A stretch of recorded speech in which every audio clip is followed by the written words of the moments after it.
সকলে হেডিং করো। আজকের ফিজিক্যাল সায়েন্স ক্লাসের বিষয় পরিবেশের জন্য ভাবনা বা এনভায়রনমেন্টাল কনসার্ন। আশা করব আগের দিনে যারা ক্লাস করোনি বা যারা ক্লাসে ছিলে না তারা কিন্তু রেকর্ডিং দেখে নিয়েছো।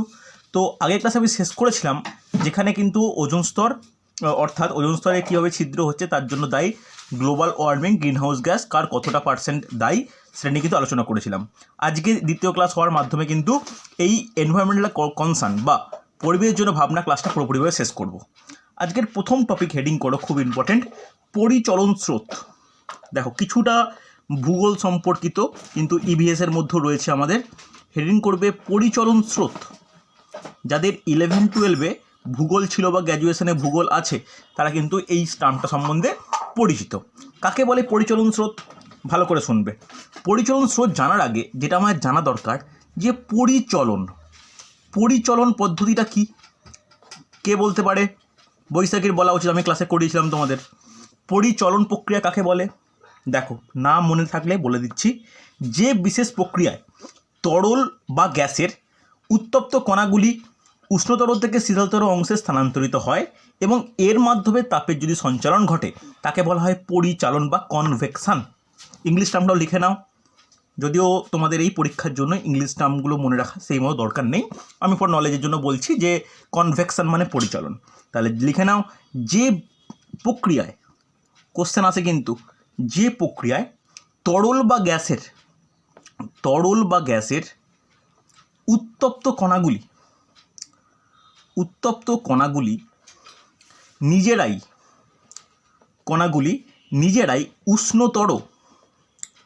নিজেরাই উষ্ণতর অর্থাৎ উষ্ণতর বলতে যে অংশটা বেশি গরম উষ্ণতর থেকে শীতলতর অংশে স্থানান্তরিত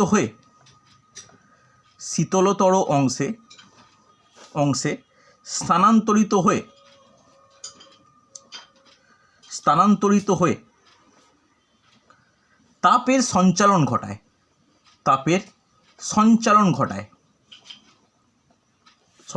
ঘটায় তাকেই বলা হয় পরিচালন। আশা করব তোমরা যারা ক্লাস করছো প্রত্যেকের সামনে খাতা খোলা আছে, লিখে নিচ্ছ, কিন্তু এই টাইমে লিখে নাও, তাহলে পরে টাইম নষ্ট করতে হয় না।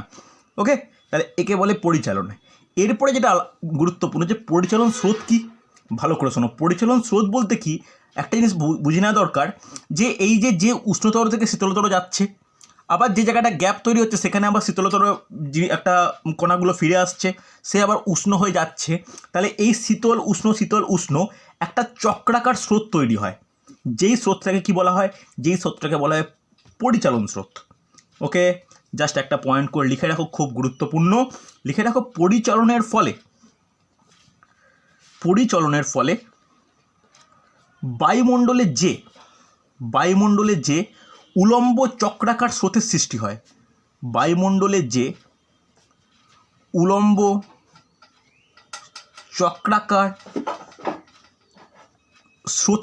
হয়, স্রোতের সৃষ্টি হয় তাই কি বলা হয়? তাকে বলা হয় পরিচালন স্রোত। তাকে পরিচলন স্রোত বলে। ইম্পর্টেন্ট কোশ্চেনে কিন্তু আসে এগুলো। পরিচলন স্রোত বলে, মাধ্যমিকের সময়ও তো আসে বা যে কোনো কম্পিটিটিভ এক্সামের জন্যও খুব ইম্পর্টেন্ট। পরিচলন স্রোত বলে। হয়েছে? তাহলে পরিচলন স্রোত কাকে বলে, পরিচলন কাকে বলে, আশা করি ডাউট ক্লিয়ার।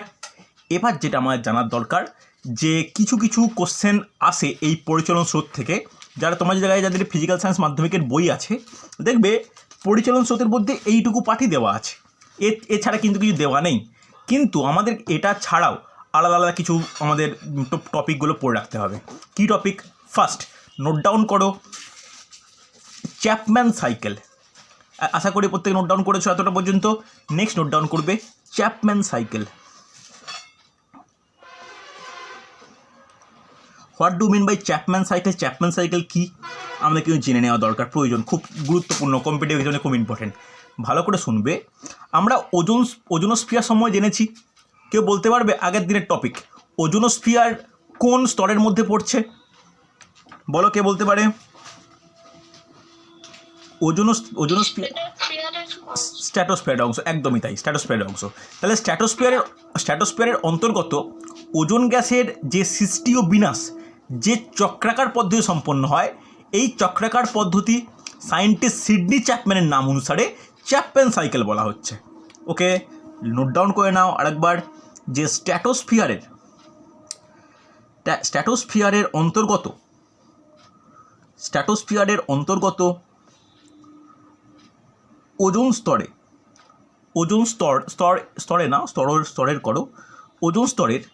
ওজোন গ্যাসের, ওজোনকে আমরা কি সংকেত কি O3 বলি, O3 গ্যাসের, O3 মানে ওজোন গ্যাস, ওজোন স্তরের ওজোন গ্যাসের সৃষ্টি ও বিনাশ অর্থাৎ উৎপন্ন হওয়া ও নষ্ট হওয়া, সৃষ্টি ও বিনাশ যে চক্রাকার পথের মাধ্যমে সম্পন্ন হয়। ওকে, তাকে চ্যাপম্যান সাইকেল বলা হয়। কেন চ্যাপম্যান সাইকেল বলা হচ্ছে?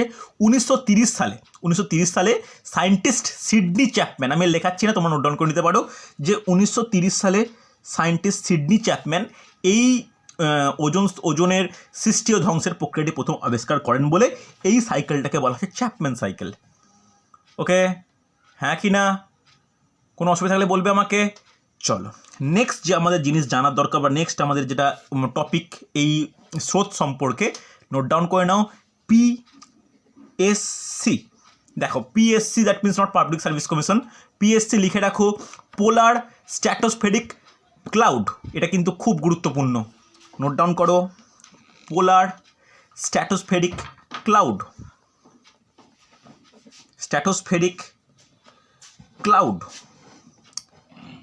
এর বেঙ্গলি কী হবে? পোলার কথার অর্থ কি, বাংলা মানে কি? তোমরা বলতে পারবে, বলো পোলার কথার বাংলা মানে কি? কে বলতে পারে? পোলার মানে মেরু, অর্থাৎ মেরুদেশীয়। স্ট্র্যাটোস্ফেরিক মানে কি? স্ট্র্যাটোস্ফিয়ারকে বাংলায় কি বলে? শান্তমণ্ডল বলে। তাহলে বলতে পারি মেরুদেশীয় শান্তমণ্ডলীয় মেঘ। ওকে, এটা দিয়ে কিন্তু কোশ্চেন আসতে লক্ষ্য করা যায়। পোলার স্ট্র্যাটোস্ফেরিক ক্লাউড কাকে বলে? খুব ইম্পর্টেন্ট, ভালো করে শুনবে। আমাদের দুই উত্তর গোলার্ধ দক্ষিণ গোলার্ধের একদম 0 ডিগ্রি অক্ষাংশের কাছে কি আছে? সুমেরু কুমেরু বর্তমান, হ্যাঁ কি না? যাকে আমরা আন্টার্কটিকা বলি। এই আন্টার্কটিকায় 6 মাস কি হয়? শীতকালীন বায়ুর তাপমাত্রা প্রায় -90 ডিগ্রি সেন্টিগ্রেডের কাছাকাছি হয়ে যায়। অর্থাৎ যে মেঘটা থাকে না, সেই মেঘটাই অতি শীতল বরফযুক্ত হয়ে যায়। ওকে, জাস্ট তাই। এর ফলে কি হয়? এর ফলে ওই অঞ্চলে শীতল বরফযুক্ত কেলাস মেঘের সঞ্চার ঘটে, যাকে এই পিএসসি বা মেরুদেশীয় শান্তমণ্ডলীয় মেঘ বলে। বুঝতে পারলে? চলো লিখে নাও যে মেরু অঞ্চলে, নোট ডাউন করে নাও, মেরু অঞ্চলে কারোর কোনো প্রশ্ন থাকলে, কোনো আলোচনার ব্যাপার থাকলে আমাকে জিজ্ঞেস করে নেবে। মেরু অঞ্চলে 6 মাস শীতকালে -90 ডিগ্রি সেন্টিগ্রেড তাপমাত্রায় যে, ভালো করে শুনবে, যে বরফযুক্ত, যে অতি শীতল কথা অ্যাড করো, অতি শীতল বরফযুক্ত মেঘ লক্ষ্য করা যায়, তাকে মৌক্তিক মেঘ বলে। ওকে, একে আর একটা নাম আছে, লিখে নাও, মৌক্তিক মেঘ বা পিএসসি বলে, পোলার স্ট্র্যাটোস্ফেরিক ক্লাউড। মনে থাকবে এই টাইপের পয়েন্টগুলো কিন্তু খুব ইম্পর্ট্যান্ট। লেখা হয়েছে প্রত্যেকের? Yes or no? চলো ভালো করে শোনো, খুব গুরুত্বপূর্ণ। নেক্সট আর একটা পয়েন্ট গুরুত্বপূর্ণ, এগুলো কিন্তু ভূগোলের অ্যাকচুয়ালি পয়েন্ট, ভূগোলের হলেও আমাদের যেহেতু ফিজিক্যাল সায়েন্সের ফার্স্ট চ্যাপ্টার ক্লাস 10-এর এই পরিবেশের জন্য ভাবনা ব্যাপারটা আছে, তাহলে ইভিএস পার্টের জন্য যতটুকু ইম্পর্টেন্ট আমি কিন্তু বলে যাচ্ছি। নেক্সট নোট ডাউন করবে যে কার্ডম্যান রেখা বা কার্ডম্যান লাইন বা কার্ডম্যান রেখা, কেউ বলতে পারবে কার্ডম্যান লাইন বা কার্ডম্যান রেখা কি? কারো কোনো আইডিয়া আছে? দেখো, ইভিএসেরও পার্ট, এটা ভূগোলেরও পার্ট। অনেকে তোমরা আর্টসের স্টুডেন্ট আছো, অনেকে সায়েন্সের স্টুডেন্ট আছো, তো এটা কিন্তু জানা উচিত, বলা যাবে। দেখো ভালো করে শুনে রাখো, যে ভূপৃষ্ঠ অর্থাৎ আমাদের মাটি থেকে 100 কিলোমিটার উচ্চতায় মহাকাশ ও বায়ুমণ্ডলের সীমানা হিসাবে যে কাল্পনিক রেখা ব্যবহার করা হয় তাকে কার্ডম্যান রেখা বলা হয়। কথাটা মনে থাকবে, নোট ডাউন করে নাও। ভূপৃষ্ঠ থেকে 100 কিলোমিটার উচ্চতায় বায়ুমণ্ডল ও মহাকাশের সীমানা হিসাবে যে কাল্পনিক রেখা ব্যবহার করা হয়, ইম্পর্টেন্ট পয়েন্ট কিন্তু। ওকে, তাই কি বলা হয়? তাকে বলা হচ্ছে কারম্যানের রেখা। এই প্রত্যেকটা পয়েন্ট কিন্তু খুব ইম্পর্টেন্ট হয়েছে, হ্যাঁ কি না? চলো নেক্সট যেটা জানার দরকার, হিট আইল্যান্ড। কেউ বলতে পারবে হিট আইল্যান্ড কি? হিট আইল্যান্ড কারো কোনো আইডিয়া আছে? What do mean by heat island? কেউ বলা যাবে? সুজাতা বলতে পারবে হিট আইল্যান্ড কি? দেখো ভালো করে শুনে রাখো, আমাদের শহর বা নগরাঞ্চলে আমরা জানি যে তাপমাত্রা গ্রামাঞ্চলের থেকে তুলনামূলক বেশি, হ্যাঁ কি না? তাহলে এই হিট আইল্যান্ড কাকে বলে? কোনো নগর বা শহরাঞ্চলে ওই উষ্ণায়নের কারণে মাঝখানে শহর এবং তার চারদিকে যদি তুলনামূলক শীতল গ্রামাঞ্চল থাকে, তাহলে বলতে পারি চারদিকে শীতল গ্রামাঞ্চল দ্বারা পরিপূর্ণ একটি গরম বা উষ্ণ শহরাঞ্চলকেই হিট আইল্যান্ড বলা হয়। ওকে, তাহলে কীভাবে লিখবে একটু ভাষায় ভালো করে লিখে নাও যে অপেক্ষাকৃত শীতল গ্রামাঞ্চল দ্বারা সীমাবদ্ধ, গ্রামাঞ্চল দ্বারা পরিবেষ্টিত, কথাটা ভালো শোনায়, গ্রামাঞ্চল দ্বারা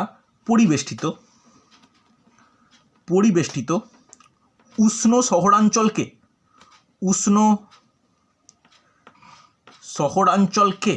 হিট আইল্যান্ড বলে।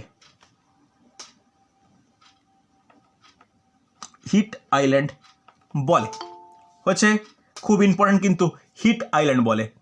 কোনো ডাউট থাকলে বলবে, কোনো প্রশ্ন থাকলে কিন্তু আমাকে জিজ্ঞেস করে নেবে। হচ্ছে এরপর যেটা লাস্ট এই টপিকের যেটা আমার জানার দরকার, সেটা হচ্ছে albedo. What do mean by albedo? এই কথাটা কিন্তু ভূগোলের খুব পরিচিত শব্দ একটা। অ্যালবেডো কি? দেখো অ্যালবেডো কি যদি বলি, ভালো করে শুনে নাও। সূর্য থেকে আগত যে রশ্মি, তার 60% ভূপৃষ্ঠ ও বায়ুমণ্ডলকে উত্তপ্ত করে। বাকি 40% তাহলে কী হয়? বাকি 40% বায়ুমণ্ডল দ্বারা প্রতিফলিত হয়ে আবার ওই মহাশূন্যে ফিরে যাচ্ছে। অর্থাৎ যে টোটাল 100%-এর মধ্যে 60% ভূপৃষ্ঠে আসছে বা গরম করছে, বাকি 40% যে ফিরে যাচ্ছে, ওই সূর্যরশ্মিকে বলা হয় অ্যালবেডো। কথাটা মনে থাকবে। তাহলে যেটা ভূপৃষ্ঠে আছে সেটা নর্মাল সূর্যরশ্মি বা রে অফ লাইট, আর যেটা ফিরে যাচ্ছে মহাশূন্যে আবার প্রতিফলিত হয়ে, সেটাকে বলি আমরা কি? অ্যালবেডো। নোট ডাউন করে নাও। সূর্য থেকে আগত রশ্মির 40% না, রশ্মির 60% ভূপৃষ্ঠ ও বায়ুমণ্ডলকে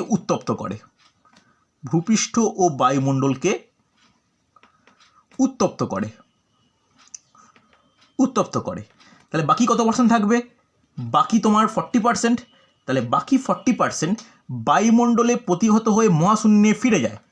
বায়ুমণ্ডলে প্রতিহত হয়ে, বা প্রতিহত কথাটার থেকে প্রতিফলিত কথাটা বেশি সায়েন্টিফিক, প্রতিফলিত হয়ে মহাশূন্যে ফিরে যায়।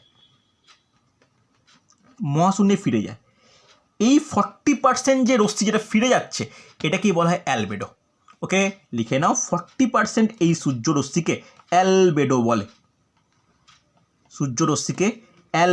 বলে। মনে থাকবে? দেখো আমি স্টার্ট করেছিলাম পরিচালন দিয়ে। কাকে বলে? পরিচালন প্রক্রিয়া আমি ডিটেলস আলোচনা করলাম। তারপরে যে পরিচালনের রিলেটেড যে টাইপের টার্মগুলো নিয়ে আমাদের পড়া দরকার বা এই পরীক্ষার জন্য ইম্পর্টেন্ট, আমি কিন্তু সেগুলো বলে রাখলাম। এগুলো কিন্তু খুব গুরুত্বপূর্ণ। হয়েছে না হয়নি? হ্যাঁ কি না? প্রত্যেকে নোট ডাউন করেছো? বোঝা গেছে? চলো এবার আরেকটা জিনিস আমাদের, আরেকটা লাস্ট একটা মনে পড়লো, লিখে নাও একটা এর ওপর, যে ভ্যান অ্যালেন বিকিরণ বলয় বলতে কি বুঝি। এটা কিন্তু আমাদের 11-12 ইভিএসেরও পার্ট ছিল। তোমরা যারা ইভিএস পড়েছো 11-12 তাদের তো এগুলো জানা উচিত। নোট ডাউন করবে। এর ব্যাপারটা কি, অনেকের ক্ষেত্রে এই লকডাউনের চক্করে পড়াশোনার ব্যাপারটা গতি প্রকৃতি কমে যায়, তাদের পক্ষে একটু সমস্যার। নোট ডাউন করো, ভ্যান অ্যালেন বিকিরণ বলয়।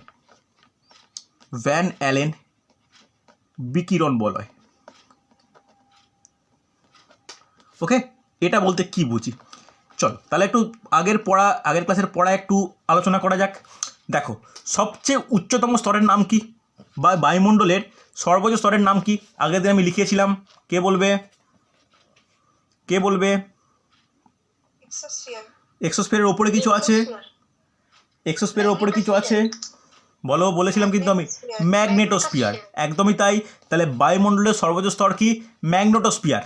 তাহলে ফার্স্ট একটা পয়েন্ট লেখো, বায়ুমণ্ডলের সর্বোচ্চ স্তর হলো ম্যাগনেটোস্ফিয়ার। বায়ুমণ্ডলের সর্বোচ্চ স্তর হলো ম্যাগনেটোস্ফিয়ার। কেউ হচ্ছে উচ্চতাটা বলতে পারবে কত থেকে কত পর্যন্ত বিস্তৃত? দেখে হলেও বলা উচিত, যারা আগের দিন খাতায় নোট ডাউন করেছো বলো। 1500 থেকে 10,000 কিলো উচ্চতা পর্যন্ত বিস্তৃত। দেখো, এই অংশে কোনো বায়ুর কোনো চাপ থাকে না, প্রায় বায়ুশূন্য। কিন্তু বায়ুশূন্য হলেও এই অংশে একমাত্র হাইড্রোজেন ও হিলিয়াম গ্যাসের ইলেকট্রন ও প্রোটনের আয়নগুলি বলয় আকারে অবস্থান করে। ওকে, এই বলয় আবিষ্কার করেছেন একজন ডাচ বা নেদারল্যান্ডের একজন সায়েন্টিস্ট, জেমস ভ্যান অ্যালেন। এর নাম অনুসারে একে ভ্যান অ্যালেন বিকিরণ বলয় বলা হয়। হচ্ছে, নোট ডাউন করে নাও, এই স্তরে হাইড্রোজেন H2 এবং হিলিয়াম He, আমি সংকেত লিখলাম, তোমরা কিন্তু চাইলে বানান করে লিখতে পারো। H2 হাইড্রোজেন, He হিলিয়াম গ্যাসের ইলেকট্রন ও প্রোটনগুলি বলয় আকারে অবস্থান করে, বলয় আকারে অবস্থান করে। ওকে, যা বিজ্ঞানী জেমস ভ্যান অ্যালেন আবিষ্কার করেন বলে ওনার নাম অনুসারে এটিকে কি বলা হয়? যে ভ্যান অ্যালেন বিকিরণ বলয় বলা হচ্ছে। ওকে, কোনো অসুবিধা নেই? হ্যাঁ কি না? কোনো ডাউট নেই তো? এই হলো আমাদের হচ্ছে ফার্স্ট টপিক, যেটা হচ্ছে পরিচলন স্রোত ও তার সম্বন্ধে বিভিন্ন ছোট ছোট পয়েন্ট। হচ্ছে এর পরের টপিক, এই চ্যাপ্টারের পরের টপিক যেটা অত্যন্ত গুরুত্বপূর্ণ টপিক, সেটা হলো জ্বালানি। চলো নেক্সট হেডিং করবে, নেক্সট গুরুত্বপূর্ণ পয়েন্ট জ্বালানি। জ্বালানিকে ইংলিশে কি বলে? দেখতে পাচ্ছ? দেখে নাও ভালো করে, কারো লিখতে অসুবিধা হলে ঠিক আমাকে পরে জিজ্ঞাসা করে নিও। হচ্ছে, চলো নেক্সট, জ্বালানির ইংলিশ কি কে বলতে পারে? ফুয়েল। প্রত্যেকে কম বেশি জানি ফুয়েল। জ্বালানি কাকে বলে? What do mean by fuel? কি জ্বালানি? সংজ্ঞা কখনোই পরীক্ষা আসবে না, জাস্ট আলোচনার জন্য। বলো, জ্বালানি কাকে বলে? বলতে পারবে? জ্বালানি কাকে বলে? যাকে আমরা কোনো কিছু চুল্লিতে বা কোনো ইঞ্জিনে বা কোথাও দহন করে সেখান থেকে তাপ বা আলো উৎপন্ন করতে সক্ষম হই, তাকে কি বলি? আমরা জ্বালানি বলি। ওকে, এবার যেটা আমাদের জানার দরকার, যে জ্বালানির প্রকারভেদ কিন্তু খুব ইম্পর্টেন্ট। আমাদের টপিকটা জ্বালানির প্রকারভেদ দিয়ে এগোবে। চলো, মাঝে হেডিং করো জ্বালানি বলে, খাতার মাঝে হেডিং করো জ্বালানি বলে। এই জ্বালানিকে আমরা যে ভাগ করব, মোটামুটি 3টে হিসেবে ভাগ করব। 3টে কি কি? একটু 3টে ভাগ লিখবো, মানে ভাগ নয়, 3টে ভিত্তিতে ভাগ করব। দেখো, ফার্স্ট 1 নম্বর লেখো ভৌত অবস্থা অনুযায়ী।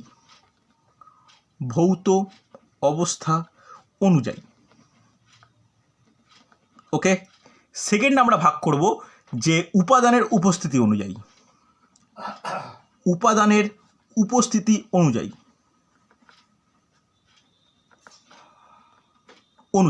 আর থার্ড ভাগ করব উৎপত্তি অনুযায়ী। দেখো, এখানে এক্সাম্পল দিয়ে দিলে কিন্তু এই ছক মনে রাখলেই তোমাদের পড়া এগিয়ে যাবে। তাহলে ফার্স্ট ভাগ করব ভৌত অবস্থা অনুযায়ী, সেকেন্ড ভাগ করব উপাদানের উপস্থিতি অনুযায়ী, থার্ড ভাগ করব উৎপত্তি অনুযায়ী। দেখো, হাতের লেখে কারোর বুঝতে অসুবিধা হলে আমাকে জিজ্ঞাসা করে নেবে, ঠিক আছে? চল, এই যে ভৌত অবস্থা অনুযায়ী যদি জ্বালানিকে ভাগ করা হয়, তাহলে করকম জ্বালানি পাবো আমরা? একেবারে সহজ, নোট ডাউন করো, 3 রকম জ্বালানি পাবো। 3 রকম, আশা করি প্রত্যেকে আমার স্ক্রিনে দেখতে পাচ্ছ। 3 রকম কি কি? 1 নম্বর নোট ডাউন করবে কঠিন জ্বালানি, 2 নম্বর নোট ডাউন করবে তরল জ্বালানি, আর 3 নম্বর কি? গ্যাসীয় জ্বালানি। কঠিন জ্বালানি, তরল জ্বালানি, গ্যাসীয় জ্বালানি। এবার তোমার থেকে আমি জানতে চাইবো কঠিন জ্বালানির এক্সাম্পল বলো আমাকে। কঠিন জ্বালানির কাঠ কয়লা আর ব্যাস কাঠ কয়লা প্রত্যেকটা এক্সাম্পল, কাঠ কয়লা প্রত্যেকটাই আমরা যেটা বলতে পারি সেগুলো কি, সেগুলো কঠিন জ্বালানি। তরল জ্বালানির এক্সাম্পল কি? পেট্রোল ডিজেল, একদমই তাই, নোট ডাউন করো, পেট্রোল ডিজেল কেরোসিন এগুলো হচ্ছে তরল। আর গ্যাসীয় বলতে কি? গ্যাসীয় বলতে প্রাকৃতিক গ্যাস, এলপিজি, এগুলো প্রত্যেকটা গ্যাসীয় জ্বালানি। হ্যাঁ কি না? কোনো অসুবিধা থাকলে বলবে আমাকে। এবার উপাদানের উপস্থিতি অনুযায়ী দেখো, উপাদান উপস্থিতি অনুযায়ী এটাকে দুভাগে ভাগ করা হয়। একটা হচ্ছে কার্বন যুক্ত, আর একটা কি, আর একটা নোট ডাউন করবে কার্বনবিহীন। কার্বন যুক্ত আর একটা হচ্ছে কার্বনবিহীন। কার্বনযুক্ত জ্বালানির এক্সাম্পল কি? যেগুলোর কার্বন উৎপন্ন হয় বা কার্বন রয়েছে, কি কি এক্সাম্পল লিখে নাও।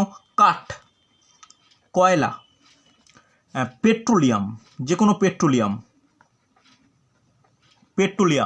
প্রাকৃতিক গ্যাস, এগুলো প্রত্যেকটা কি কার্বন যুক্ত জ্বালানি। কার্বনবিহীন জ্বালানি কি?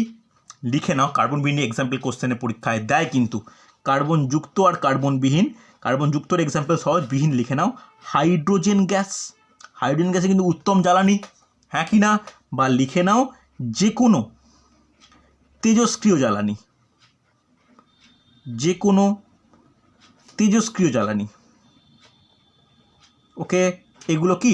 এগুলো কার্বনবিহীন, কোনো অসুবিধা নেই। চলো এবার উৎপত্তি অনুসারে কবে ভাগ করতে পারি?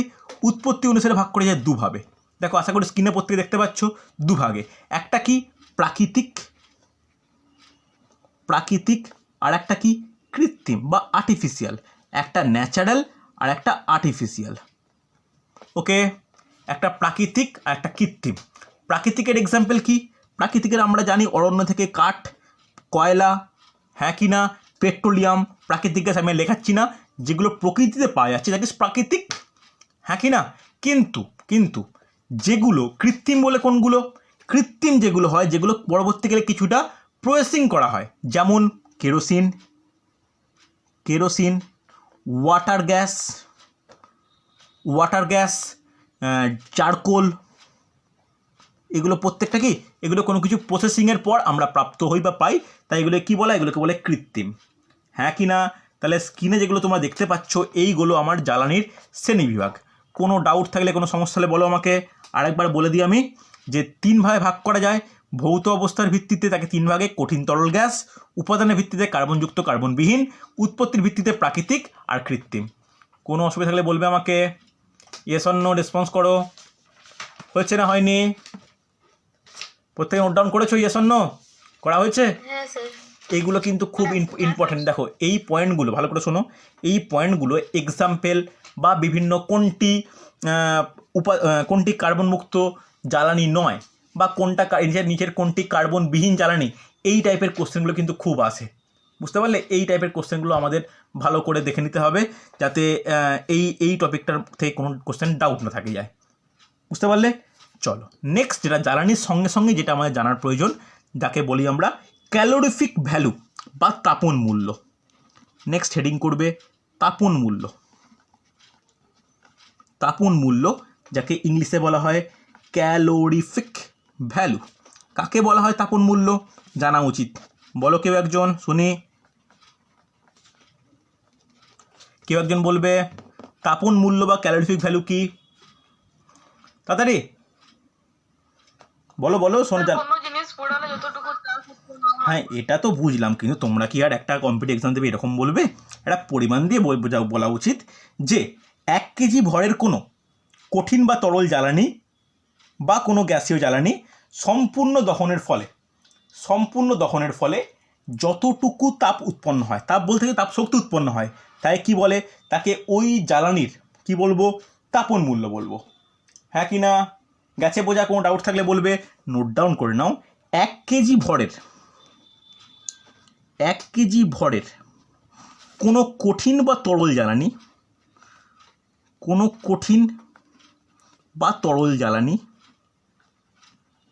জ্বালানি, দেখো এটা কার কঠিন বললাম? তরল বললাম, কেন কঠিন আর তরলের ভর হিসেবে আমরা ক্যালকুলেট করি 1 কেজি। তাহলে গ্যাসের ক্ষেত্রে আমরা কি বলবো, নোট ডাউন করো, 1 মিটার কিউব আয়তন বিশিষ্ট গ্যাসীয় জ্বালানির সম্পূর্ণ দহনে যত পরিমাণ শক্তি উৎপন্ন হয়, যত পরিমাণ বা যে পরিমাণ বলতে পারো, যে পরিমাণ শক্তি উৎপন্ন হয়, এই শক্তিটা কী হিসাবে থাকে, শক্তিটা আসলে থাকে তাপ শক্তি হিসাবে শক্তি উৎপন্ন হয়, তাকেই কি বলা হয়, তাকেই তার ক্যালোরিফিক ভ্যালু বা তাপন মূল্য বলা হয়। হ্যাঁ কি না, এটা কিন্তু খুব গুরুত্বপূর্ণ, আমাদের মনে রাখার প্রয়োজন। এর সঙ্গে সঙ্গে কম্পিটিটিভ এক্সামে যেটা জানার দরকার, আমরা তো ডিফারেন্ট টাইপ অফ জ্বালানি নিয়ে পড়লাম, এই জ্বালানি নিয়ে যে পড়লাম, এই জ্বালানির তাপন মূল্য কত করে, এই তাপন মূল্য কিন্তু আমাদের মোটামুটি কি বলবো, অন্তত 10টা তো আমাদের মনে রাখতেই হবে। একটা জিনিস বলে দিই, ভালো করে শুনে নাও, এর একক আমরা কী হিসাবে ব্যবহার করব, একক বলে নোট ডাউন করো। সাধারণত একক কী হিসাবে ব্যবহার করা হয়, কিলো জুল পার কেজি। ওকে, কিলো জুল পার কেজি, এইটা কিন্তু মনে রাখো। যারা কেজি এটা বুঝতে পারছো না, বানান করে লিখে নাও, কিলো জুল পার কেজি, এটা কিন্তু তাপন মূল্যের একক। ওকে, অসুবিধা নেই। এবার একটা তোমরা কলাম বানিও, যেখানে আমরা আলোচনা করব যে বিভিন্ন জ্বালানির নাম ও তাপন মূল্য। চলো, এদিকে লেখো জ্বালানি, এদিকে লেখো তার তাপন মূল্য, খুব ইম্পর্টেন্ট কিন্তু। আর তাপন মূল্যের এককটা কি, এই কিলো জুল পার কেজিতে।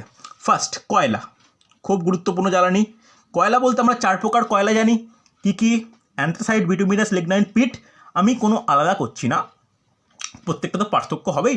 আমি ইন জেনারেল বলছি, কত, 15,000 থেকে 34,000, 15,000 থেকে 34,000। ইম্পর্টেন্ট কিন্তু, মনে রাখতেই হবে যেভাবেই হোক, কেন কম্পিটিটিভে এই টাইপের কোশ্চেন কিন্তু আসতে লক্ষ্য করা যায়। নেক্সট, কোকের কত, লিখে নাও 28,000 থেকে 31,000। ওকে, ইউনিটটা কি, কিলো জুল পার কেজিতে কিন্তু। নেক্সট, চারকোলের কত, চারকোলের 26,000 না, সরি ভুল বললাম, 29,600 হচ্ছে। নেক্সট, কাঠ বলতে নর্মালি আমরা শুকনো কাঠকে জ্বালানি হিসেবে ব্যবহার করি, লিখে নাও 17,000 প্রায়। ওকে, নেক্সট, পেট্রোলের কত, অনেকটাই বেশি, নোট ডাউন করে নাও, 48,000 কিলো জুল প্রতি কেজি হচ্ছে। এটা গেল একটা। আর একটা সেম টাইপের কলাম বানাও, জ্বালানি তাপন মূল্য। দেখো, এবার কি লিখবো, পেট্রোল লিখলাম। এবার দেখো, ডিজেল, একই রকম প্রায় ব্যবহার আমাদের, পেট্রোল ডিজেল বিভিন্ন গাড়িতেই ব্যবহার করা হয়, কত, 44,800। নেক্সট, গ্যাসোলিন কত, 47,300 হচ্ছে। প্রাকৃতিক গ্যাস বা ন্যাচারাল গ্যাস, কত, 52,300 কিলো জুল প্রতি কেজি হচ্ছে। এরপরে বিউটেন, জৈব গ্যাস, কত, 49,100। লাস্ট যেটা জানার দরকার, হাইড্রোজেন H2, কত, 1,50,000 বা যেটাকে বলি আমরা 1.5 লক্ষ। কোশ্চেন আসে কীরকম কোশ্চেন দেবে, 4টে দিয়ে দেবে জ্বালানি, বলবে সর্বাধিক তাপন মূল্য কোনটি, বুঝতে পারলে? সেই 4টে অপশান কিন্তু আমাদের মনে রাখা দরকার। এই কারণে কিন্তু আমাদের সমস্তগুলো একটু কোনটা কার থেকে বেশি, কোনটা কার থেকে কম, একটু আমাদের এভাবে জেনে নেওয়া দরকার হচ্ছে। কোনো অসুবিধা থাকলে বলবে আমাকে, ইয়েস অর নো, হ্যাঁ কি না, রেসপন্স করো প্রত্যেকের। বোঝা গেছে? চলো, এই গেল তাপন মূল্য। দেখো, এই তাপন মূল্যটা কার ভিত্তিতে ভাগ করলাম, এই যে কিলোজুল প্রতি ঘন্টা, এটাকে অ্যাকচুয়ালি শক্তি। তাহলে আমরা এই জ্বালানির ক্ষেত্রে যেটা জানার দরকার, জ্বালানিতে কী জানার দরকার, যে জ্বালানি কেন ইউজ করছি, তাপ শক্তি পাওয়ার জন্য। সেই তাপ শক্তি, কোনো ক্ষেত্রে আলোক শক্তি, বেশিরভাগ তাপ শক্তি, এই তাপ শক্তি পাওয়ার জন্য আমাদের কি প্রয়োজন, জ্বালানির প্রয়োজন। জ্বালানি কেন দরকার, জ্বালানি কি হয়, জ্বালানি দহন করে যে তাপটা উৎপন্ন হয় সেটাকে আমরা কাজে লাগাই। কিসে কাজে লাগাই? কোনো ক্ষেত্রে রান্নার ক্ষেত্রে ব্যবহার করা হয়, কোনো ক্ষেত্রে গাড়ির ইঞ্জিনে ব্যবহার করা হয়, কোনো ক্ষেত্রে বিদ্যুৎ উৎপাদন ব্যবহার করা হয়। হ্যাঁ কি না? তাহলে তাপটাকে আমরা বিভিন্ন ক্ষেত্রে বিভিন্নভাবে কাজে লাগাচ্ছি। হ্যাঁ কি না? তাহলে এরপরে আমার যেটা জানার দরকার, নেক্সট পয়েন্ট, এই যে আমরা তাপের ব্যবহার করছি এটা দূষণ তৈরি করছে। দূষণ যখন তৈরি হচ্ছে তাহলে দূষণের বিরুদ্ধে আমাদের কাজ করা প্রয়োজন, বা এমন কিছু জিনিস দরকার যেটা দূষণ ঘটাবে না। তাহলে দূষণ যখন ঘটাবে না এমন যখন শক্তির ব্যবহার করা প্রয়োজন, সেটা পরিবেশবিদ্যা বা ফিজিক্যাল সায়েন্সের বা ফিজিক্যাল এডুকেশনের টপিকের মধ্যে যেখানে রাখা দরকার সেটা হচ্ছে নাম কি? স্থিতিশীল উন্নয়ন। ওকে, চলো নেক্সট আমাদের পরের পয়েন্ট হেডিং করবে স্থিতিশীল উন্নয়ন কাকে বলে বা কিভাবে এর টার্মটা এসছে। হয়তো কঠিন মনে হতে পারে, এটা কোর ইভিএসের পার্ট। যাদের 11-12 ইভিএস ছিল এই ব্যাপারটার সঙ্গে কিন্তু পরিচিত। নোট ডাউন করবে স্থিতিশীল উন্নয়ন। দেখো, স্থিতিশীল উন্নয়ন বলতে কি বুঝি আমি সংজ্ঞা লেখাচ্ছি, সংজ্ঞা ইম্পর্টেন্ট নয়, টার্মটা জেনে রাখা দরকার। যে আমরা এখন কোনো জিনিস ব্যবহার করে যাচ্ছি, তুই জানি না যে ভবিষ্যতে সেই সম্পদটা থাকবে কি থাকবে না। তাহলে ভবিষ্যতের কথা মাথায় রেখে প্রাকৃতিক সম্পদ যে আছে তার সম্পূর্ণ নিঃশেষ না করে তার সুনিয়ন্ত্রিত ব্যবহারকেই কি বলা হয়? স্থিতিশীল উন্নয়ন বলা হয়। ওকে, আর একটা জিনিস মনে রাখতে বেশ সঙ্গেই, যে এর সঙ্গে যেন পরিবেশের কোনোভাবে দূষণ না ঘটে। ওকে, তাহলে নোট ডাউন করে নাও, খুব গুরুত্বপূর্ণ। যে বলো বলো বলো, শুনতে পেলাম না কারো কোনো প্রশ্ন। পরে আসছি, আমি জাস্ট এর পরেই আসছি। এর একটা উপায় হচ্ছে অচির শক্তির ব্যবহার। ঠিক আছে, এটা একটা পদ্ধতি যে আমরা কোনো যদি ভবিষ্যতের কথা মাথায় রেখে জাস্ট এইটুকু পয়েন্ট লিখে নাও যে মানব জাতির উন্নয়নের কথা ভেবে, মানব জাতির উন্নয়নের জন্য প্রাকৃতিক সম্পদের সুনিয়ন্ত্রিত ব্যবহার, প্রাকৃতিক সম্পদের সুনিয়ন্ত্রিত ব্যবহার। ওকে, এটাকেই বলে স্থিতিশীল উন্নয়ন। এবার এইটা কিভাবে করব? আমরা গাছ কাটলে কাঠ পাচ্ছি, সেই কাঠটা পোড়াচ্ছি, বা চাইলেই কয়লা পাচ্ছি পোড়াচ্ছি, তাহলে এটা তো প্রাকৃতিক সম্পদ। এই প্রাকৃতিক সম্পদ যেটা কি হয়, এই প্রাকৃতিক সম্পদ আবার দুরকম হয়, বা প্রাকৃতিক শক্তি দুরকম হয়। কীরকম? ভালো করে নোট ডাউন করবে। এই শক্তিকে আমরা আবার দুটো ভাগে ভাগ করতে পারি, যে দুটো ভাগের একটা ভাগের ব্যবহার কমাতে বলছে, একটা ভাগের ব্যবহার বাড়াতে বলেছে। কি ভাগ? এই যে শক্তি যেটা বলছে এর কী ভাগ? দুটো, ভালো করে নোট ডাউন করবে। একটা হচ্ছে অনবীকরণযোগ্য শক্তি, ভালো করে নোট ডাউন করবে, অনবীকরণযোগ্য শক্তি। আর একটা কি? আর একটা হচ্ছে পুনর্নবীকরণযুক্ত শক্তি, পুনর্নবীকরণযুক্ত শক্তি। এই দুটো কিন্তু খুব ইম্পর্টেন্ট, একটা অনবীকরণ, একটা পুনর্নবীকরণ। তাহলে তোমরা এই দুটো দিয়েই বুঝতে পারছো যে দুটোর ব্যাখ্যা বা দুটো সংজ্ঞা কী বলেছে। তাহলে অনবীকরণ বলতে কোনটা? যে শক্তি ভাণ্ডার সীমিত, শক্তির উৎস ক্ষয়িষ্ণু, অর্থাৎ একবার যদি শেষ হয়ে যায় হয়তো পাবো, কিন্তু সেটা পুনরায় তৈরি হতে বহুদিন সময় লাগে, সেগুলোকে বলা হয় অনবীকরণ। যেটা নবীকরণ বা নতুন করে তৈরি হতে টাইম লাগে বা তৈরি হওয়াটা খুব সমস্যাজনক, একে কি বলা হয়? অনবীকরণযোগ্য শক্তি। এক্সাম্পল কি? কয়লা। হ্যাঁ কি না? সব থেকে গুরুত্বপূর্ণ এক্সাম্পল কয়লা। বিভিন্ন পেট্রোলিয়াম, হ্যাঁ কি না? পেট্রোলিয়াম, প্রাকৃতিক গ্যাস, এর ব্যবহার আমরা সব থেকে বেশি করে থাকি, কিন্তু এর যোগান যদি শেষ হয়ে যায় আমরা ফেরত পেতে অনেক সময় লাগবে, তাই এটাকে অনবীকরণযোগ্য শক্তি বলছি। আর পুনর্নবীকরণ বলতে কোনটা? যেসব প্রাকৃতিক সম্পদ বা যে সমস্ত প্রাকৃতিক শক্তি উৎস কখনোই শেষ হয় না, বারবার উৎপাদন করা সম্ভব, তাকে নবীকরণযোগ্য শক্তি বা পুনর্নবীকরণযোগ্য শক্তি বলা হয়। যেমন কি শক্তি? সৌরশক্তি। দেখো, তুমি সূর্যর শক্তিকে বারবার ব্যবহার করো, আলোকে ব্যবহার করো, তাকে দিয়ে যাই ইলেকট্রিকে কনভার্ট করো, যাই করো, কখনো শেষ হবে না। নেক্সট কি? বায়ু শক্তি। হ্যাঁ কি না? বায়ু প্রবাহ বন্ধ হবে না, তো বায়ু শক্তি কী করে শেষ হবে না। আর কি? জোয়ার ভাটা শক্তি। হ্যাঁ কি না? জোয়ার ভাটা শক্তি। আমরা মাধ্যাকর্ষণ শক্তি থাকলেই জোয়ার ভাটাও থাকবে, জোয়ার ভাটাও দেখা যাবে। জোয়ার ভাটা দেখা দিলে কি হবে? সেই সমস্ত শক্তি কি বলতে পারি? আমরা ব্যবহার করতে পারি, মানে ঠিকঠাকভাবে। এবার তুমি যেটা বলছিলে এক্ষুনি, এই যে শক্তিগুলো, এই শক্তিগুলোকে আমরা কি বলি? এই শক্তিগুলোকেই বলি অচিরাচরিত শক্তি।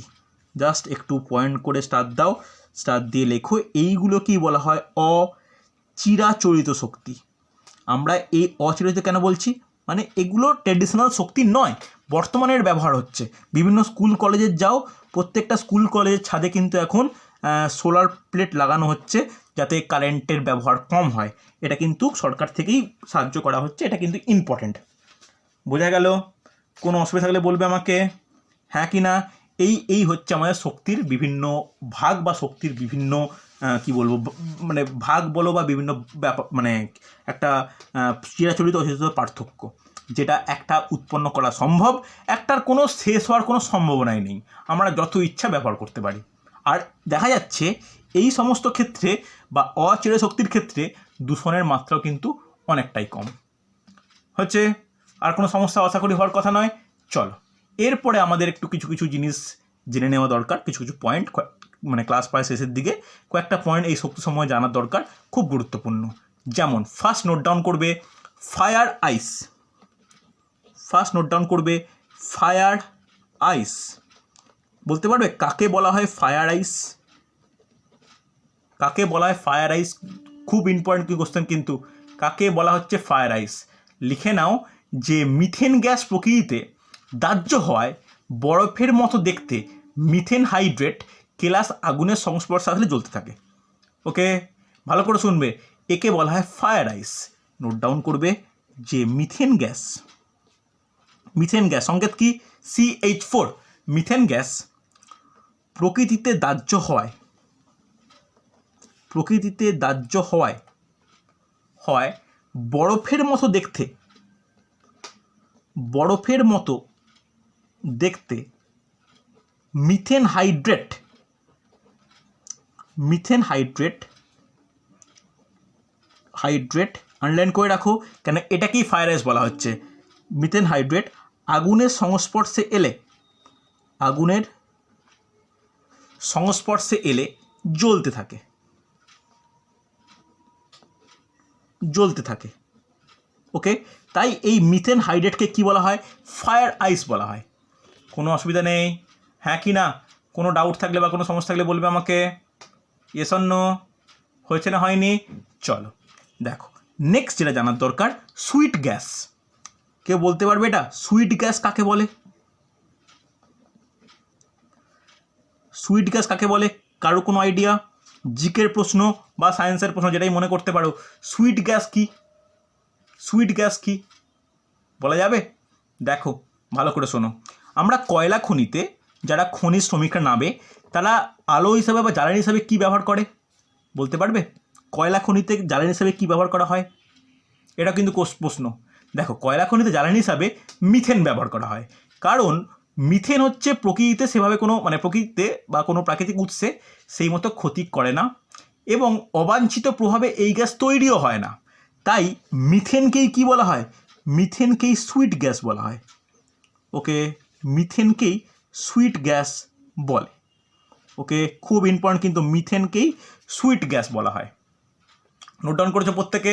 এই পয়েন্টগুলো কিন্তু খুব ইম্পর্টেন্ট হচ্ছে, কাকে কোন গ্যাস কিসে কাকে বলা হচ্ছে, এটা কিন্তু খুব ইম্পর্টেন্ট হচ্ছে। চলো নেক্সট লাস্ট নোট ডাউন করবে যে বায়োগ্যাস। বায়োগ্যাস, দেখো বায়োগ্যাস কি, বায়োগ্যাস কাকে বলে ভালো করে শুনে রাখো, খুব ইম্পর্টেন্ট।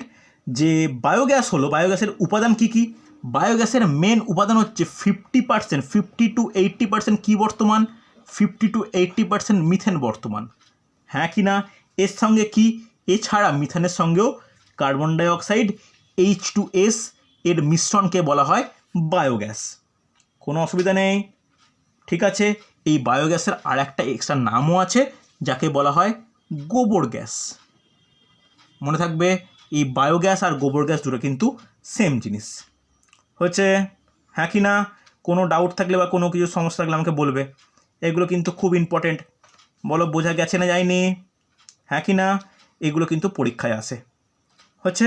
আরেকটা জিনিস আমি বলে দিই, যে এই যে মিথেন হাইড্রেট যেটা বললাম না, ফায়ার আইস, একবার কোশ্চেন এসেছিল যে মিথেন হাইড্রেটের সংকেত কী, একটু মুখস্থ করে নিও, তাই লিখে দিচ্ছি আমি। মিথেন হাইড্রেট এর সংকেত। দেখো মিথেন হাইড্রেটের রাসায়নিক সংকেত লিখে রাখো CH4, তার সঙ্গে 5.7 অণু জল। এটা কিন্তু মিথেন হাইড্রেটের সংকেত, সংযুতি বলতে পারো। ওকে, বা এটাকে এরকমভাবেও বলা হয় যে 4CH4 23 অণু জল। ওকে, একে এইভাবেও কিন্তু প্রকাশ করা, যেটা ইচ্ছে, এটা বা এটা, যেটা অপশানে থাকবে তোমরা দেখে নিও। এটা হচ্ছে মিথেন হাইড্রেটের সংকেত বলা যায়। কোনো অসুবিধা হলে বলবে আমাকে। তাহলে দেখো দুটো ক্লাস নিলাম আমি পরিবেশের জন্য ভাবনা বা এনভায়রনমেন্টাল কনসার্নের। আমি যেটুকু পড়ার ব্যাপার আমি কিন্তু খাতায় নোট ডাউন করেছি। তোমাদের কাজ হবে প্রথমেই ভালো করে খাতা রিডিং মারা।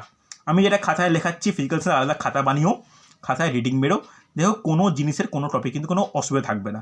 এরপরে 9-10 লাইফ সায়েন্স ফিজিক্যাল সায়েন্সের বই, প্রান্তিকের বলো বা যারই হোক, দুয়ারি মজুমদারের বলো বা যারই হোক, একটা জোগাড় করে নাও। তাহলে রিডিং মারলে দেখবে তোমাদের প্রিপারেশনের কোনো খামতি থাকবে না। ওকে, দেখো আমি তাহলে ফার্স্ট তোমাদের লাইফ সায়েন্স দিয়ে স্টার্ট করেছিলাম। লাইফ সায়েন্সে হৃদরক্ত সংবহনতন্ত্র আমি তোমাদের পড়িয়েছি। আগামীকাল পরীক্ষা নেওয়ার কথা আছে। আমি 3টে ক্লাস নিয়েছিলাম, তার সঙ্গে কিছু হ্যান্ড রিটেন নোট আমি পাঠিয়েছিলাম। একইভাবে এই চ্যাপ্টার লেখালাম। এরপরে যদি দেখব কোনো এক্সট্রা পয়েন্ট আমার লেখার প্রয়োজন, আমি কিন্তু হ্যান্ড রিটেন নোট লিখে পাঠাবো।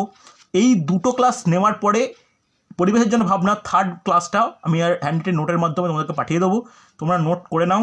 তারপরে সরস্বতী পুজো মিটে গেলে নেক্সট সপ্তাহে আর একটা পরীক্ষা নেব ওই 11-12 তারিখের দিকে, যেখানে হৃদরক্ত সংবন্ধ থাকবেই, তার সঙ্গে পরিবেশের জন্য ভাবনা অ্যাড হবে। বুঝতে পারলে? আগামীকাল 25 নম্বরে পরীক্ষা নেব, দেন পরের সপ্তাহে 30 নম্বরে পরীক্ষা নেব, যেখানে পরিবেশের জন্য ভাবনা প্লাস লাইফ সায়েন্সের হৃদরক্ত সংবন্ধ আরম্ভ করব। হচ্ছে, তাহলে দেখো আমি প্রথম আমি আরেকবার পাঠিয়ে দেবো, কোনো অসুবিধা নেই, আমাকে চেয়ে নিও। আচ্ছা, তো আরেকটা জিনিস বলে দিই, আমি দেখো প্রথম ওয়েট, কোনটা লেখা আছে কি, কোনটা? CH4 5.7 H2O, এখানে 4CH4 23 অণু H2O। ওকে, একটা জিনিস বলে দিই যে আমি প্রথম তোমাদের আরম্ভ করেছি লাইফ সায়েন্স দিয়ে, তারপর ফিজিক্যাল সায়েন্স করালাম। নেক্সট ক্লাসে সরস্বতী পুজো মিটে গেলে পরে আমি ক্লাস নেব, বা তারপরে আমি তোমাদের একটা রুটিন জানিয়ে দেবো কোন কোন দিন আমি ক্লাস নিচ্ছি, সেই অনুযায়ী ক্লাস হবে। তো তখন আমি স্টার্ট করব ইংলিশ। আমি ইংলিশে একদম বেসিক টেন্স দিয়ে স্টার্ট করবো। আমি ধরে নেবো যারা আমার ক্লাস করছো টেন্সের কিচ্ছু জানো না, আমি টেন্সের ক্লাস দিয়ে স্টার্ট করব। টেন্সের কীরকম কোশ্চেন আছে দেখাবো, একদম বেসিক থেকে ইংলিশ স্টার্ট করবো, কারণ গোটা গ্রামার আমাকে একদম বেসিক থেকে শেষ করে, যাতে তোমাদের কোনো গ্রামার নিয়ে কোনো ডাউট না থাকে। ওকে, চলো, তোমার যদি কোনো ডাউট থাকে বা কোনো সমস্যা থাকে আমাকে পার্সোনালি যোগাযোগ করবে। কোনো কোশ্চেন আটকালে বা কীভাবে তোমাদের পড়লে বেটার হয় আলোচনা করে নিও। নেক্সট ক্লাসে তোমার সঙ্গে দেখা হবে। তবে কালকের পরীক্ষা প্রত্যেকে দেওয়া কিন্তু বাধ্যতামূলক। বুঝতে পারলে? যারা গ্রুপে আছো প্রত্যেকে পরীক্ষা দেবে। বলো। দুটোই সংকেত বললাম তো, দুটোই সংকেত। যেরকম কালকে আমি দুপুরবেলা লিঙ্ক পাঠাবো, কালকে রাত্রিবেলা রাত 12টার আগে পর্যন্ত লিঙ্ক অ্যাক্টিভ রাখবো। কীভাবে পরীক্ষা দিতে হবে আমি জানিয়ে দেবো, তোমরা পরীক্ষা দেবে। ঠিক আছে, একটা লিঙ্ক পাঠাবো। ওয়েট, আমি কালকে দুপুরবেলা পরীক্ষার লিঙ্ক পাঠাবো। সেই লিঙ্কে ক্লিক করবে, নিজের নাম ক্যাপিটাল লেটারে ফুল জমা দেবে, সাবমিট করবে, পরীক্ষা স্টার্ট হয়ে যাবে। টাইমিং চলবে 20 মিনিট, 25টা কোশ্চেন। অনলাইনে সাবমিট করবে, একটা না দেখে করার চেষ্টা করবে যতটা পারবে। টাইম অন হয়ে শেষ হয়ে গেলে অটোমেটিক সাবমিট হয়ে যাবে, বা তার আগে যদি পরীক্ষা শেষ হয়ে যায় আমি সাবমিট করে দিও। সাবমিট করলে তুমি কত নম্বর পেলে, কটা ঠিক হয়েছে কটা ভুল হয়েছে তুমি নিজে জানতে পেরে যাবে, আমিও তোমার অ্যান্সার জানতে পেরে যাব। ঠিক আছে, চলো এইভাবে পরীক্ষা দাও, আশা করি প্রস্তুতি ভালোভাবে এগোবে। ওকে, চলো আজকে এতটাই।